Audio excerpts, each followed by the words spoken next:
Taiwan, Select Political and Security Issues. Updated September 25, 2020.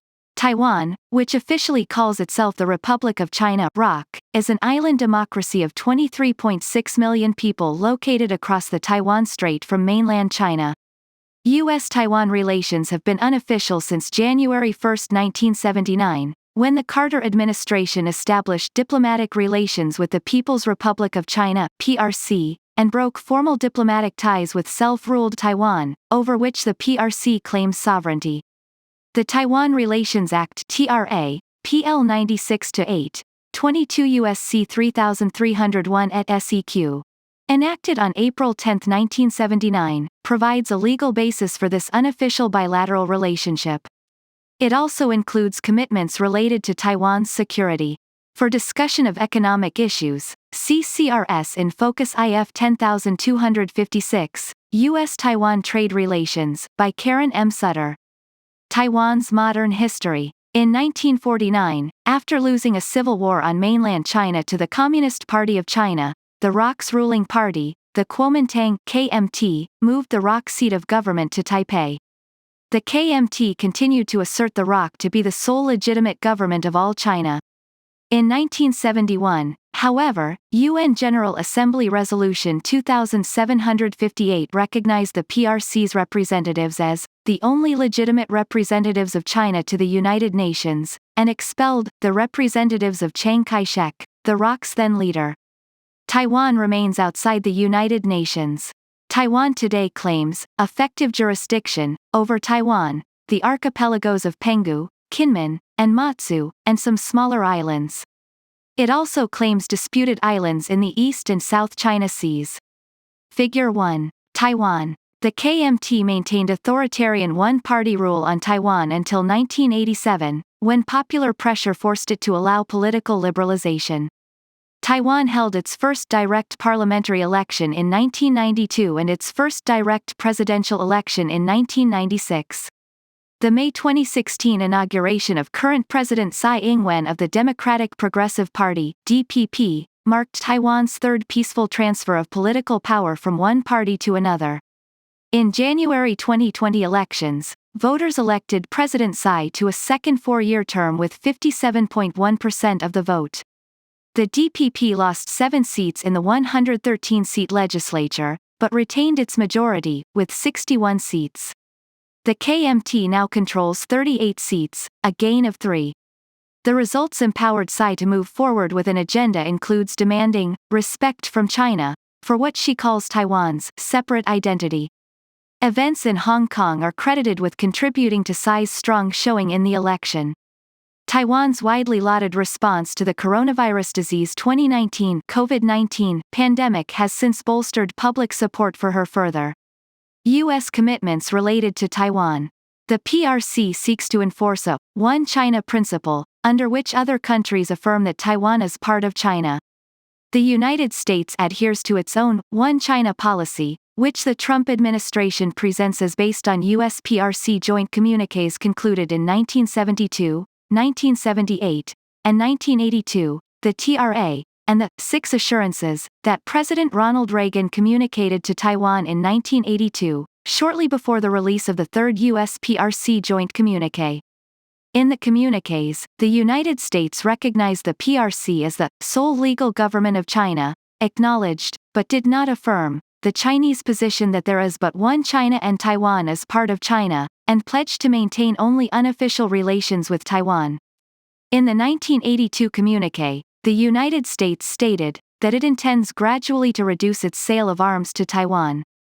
Key provisions of the TRA include the following: relations with Taiwan shall be carried out through the American Institute in Taiwan, 8, a private corporation.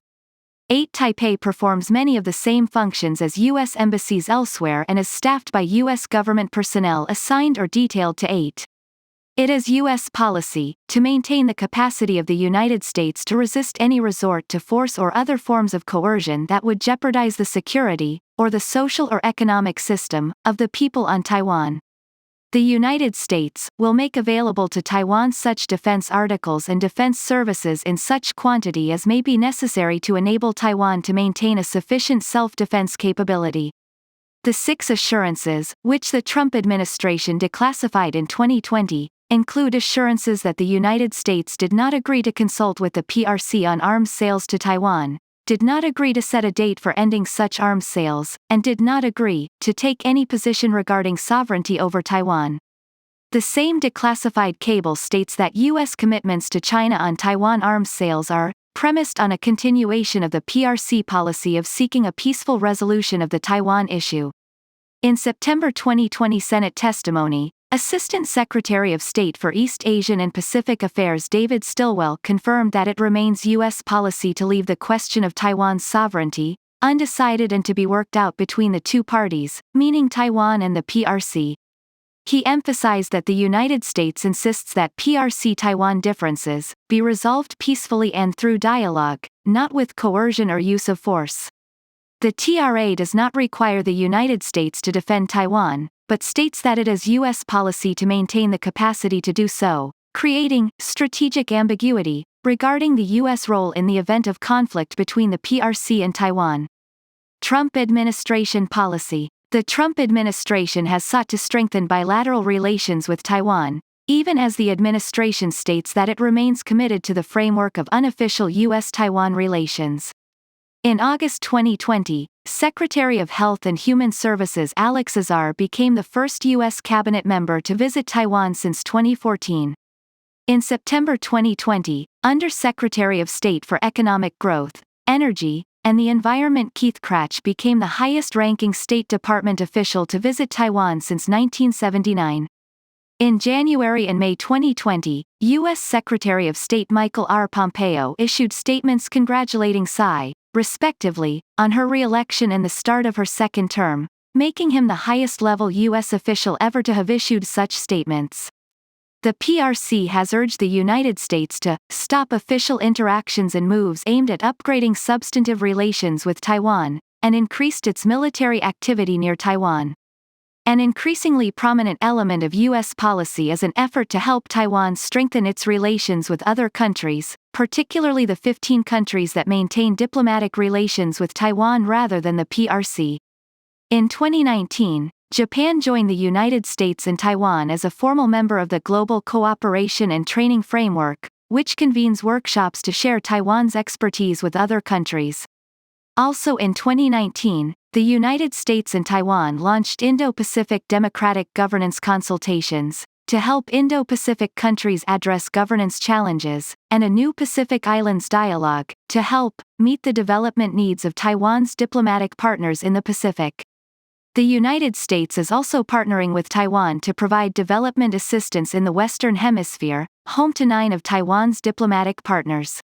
Although the United States terminated its Mutual Defense Treaty with Taiwan in 1980, it engages with Taiwan's military through dialogues, training, and arms sales, with a focus on encouraging Taiwan to field credible, resilient, and cost-effective capabilities. The Trump administration has notified Congress of 14 proposed major foreign military sales cases for Taiwan, with a combined value of about $13.2 billion. The U.S. Navy has so far conducted 11 Taiwan Strait transits in 2020, compared to 10 in all of 2019. On June 9, 2020, a U.S. Navy C-40 transport plane flew over Taiwan with Taiwan's permission. The PRC, Taiwan, and One China. The PRC maintains that mainland China and Taiwan are parts of One China, whose sovereignty cannot be divided. The PRC's 2005 anti-secession law commits Beijing to do its utmost with maximum sincerity to achieve a peaceful unification with Taiwan. It states, however, that in the case of Taiwan's secession from China, or if the PRC concludes that possibilities for peaceful unification have been exhausted, the state shall employ non-peaceful means and other necessary measures to protect China's sovereignty and territorial integrity. In 2019, PRC leader Xi Jinping recommitted the PRC to peaceful unification, but reserved the option to use force. He called for exploring a Taiwan plan for one country, two systems, a reference to an arrangement under which mainland China and Taiwan would be parts of one country, but maintain different political and other systems, as in Hong Kong. After China's June 2020 imposition of a national security law on Hong Kong, President Tsai declared the approach not viable. Unlike her KMT predecessor, President Tsai has not endorsed the 1992 consensus, under which Taiwan and the PRC acknowledged one China, but retained their own interpretations of what it meant. In a BBC interview after her re-election, Tsai said, "We don't have a need to declare ourselves an independent state. We are an independent country already and we call ourselves the Republic of China, Taiwan." In 2016, the PRC suspended contacts with Taiwan's government over Tsai's unwillingness to endorse the 1992 consensus. Since 2016, the PRC has established diplomatic relations with 8 countries that previously recognized Taiwan.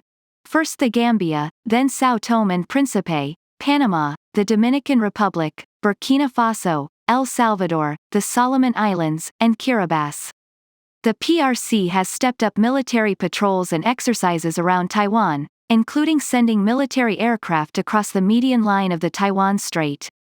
The PRC has also blocked Taiwan's attendance as an observer at annual World Health Assembly meetings, which Taiwan attended from 2009 to 2016. The PRC has offered carrots, too, 2018's 31 measures, and 2019's 26 measures, sought to improve living and working conditions for Taiwan people in mainland China. Select legislation in the 116th Congress. Section 1258 of the Senate passed National Defense Authorization Act for fiscal year 2021 S. 4049, would state that it is U.S. policy that U.S. armed forces will maintain the capacity to deny a fait accompli operation by the PRC to rapidly seize control of Taiwan. Both the Senate bill and the House passed William M. Mac. Thornberry National Defense Authorization Act for fiscal year 2021, H.R. 6395, would urge practical training and military exercises with Taiwan. The Senate bill would state that it is U.S. policy for such activities to include, as appropriate, the Rim of the Pacific exercise, combined training at the National Training Center at Fort Irwin, and bilateral naval exercises and training. Both bills would call for port calls in Taiwan with U.S. Navy hospital ships USNS Comfort and USNS Mercy. Susan V. Lawrence, Specialist in Asian Affairs.